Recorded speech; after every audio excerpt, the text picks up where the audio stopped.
Hi, my name is Allie, and this is my story.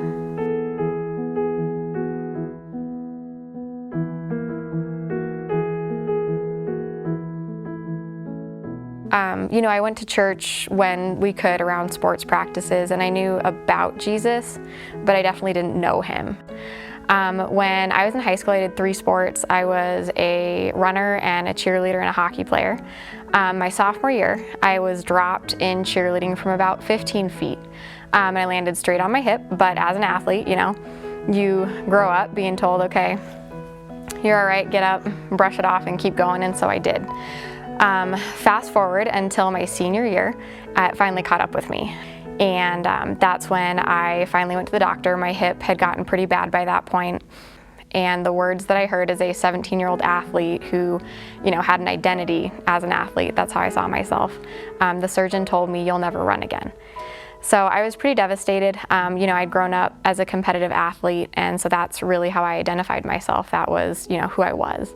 And so then I finally got in for my surgery. And what was supposed to be, an hour-and-a-half routine, kind of reattach the tear, turned into over a 5-hour surgery. Once they opened up my hip, they discovered that I had actually destroyed all the cartilage. And so I remember when I woke up, once I was coherent, the first time I saw someone who might have an answer for me, the first question I asked was, when can I run again? And so my dad was there with me, and he patted me on the shoulder and said, "Let's work on walking first." Then I got to the month-and-a-half part where I was supposed to be off crutches. And they told me, "You're not ready yet." And I, was thinking, how can I not be ready? I've been doing everything that's been asked of me. But there was one thing I couldn't do, and it was the simplest thing, but I could not straighten my leg and pick it up. And they said I couldn't get off crutches until I could do that again. And so I was really frustrated, but as an athlete, like, okay, I'll try harder.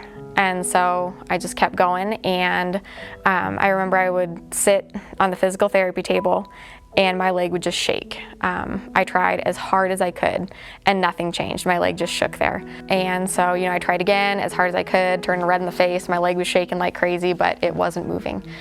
And I just completely broke down, and I didn't know really what else to do.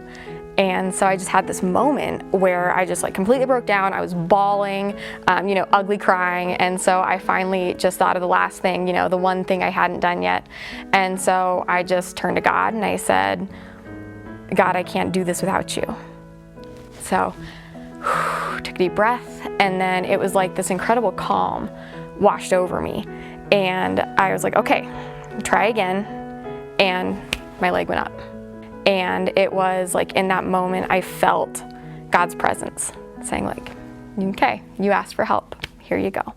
And so it was really cool because after that moment, I started pursuing a relationship with Jesus. And so I kind of started asking him okay, what do I do next? Where do I go next? And that actually led me to walking on to the track team at UCCS the following year. I met a group of people through the track team, and they got me going to, it was called Cru, Campus Crusaders. And so I started going there and found out there were a whole bunch of other people, my age, figuring it out. One of my teammates, I watched every single track meet. He brought his Bible, and he would sit and, while everybody else was having a snack and just chatting, he would sit and have a snack with his Bible. And I was really intrigued by that, and I wanted to know, what was he looking for? He said that sometimes we would be at meets and he would just open the Bible up, and whatever was in that page is what he would read. And he always found something in there that helped him get in the right mindset to go compete and remember to give the glory to God. I still have good days and bad days with my leg. A lot of people at the school where I work, where I'm a teacher, a lot of the kids, they go, why are you limping? What's wrong with your leg? And so, I tell them it's arthritis, but it'll be okay. And so whenever they ask what happened, that always opens up a door for me to tell them that story. And so it's a conversation point, I think, because I don't have a lot of visible scars, but I have a really visible limp from it. And so, whenever anybody asks, it's just a chance to tell them about the really awesome thing that Jesus did with the biggest disaster in my life.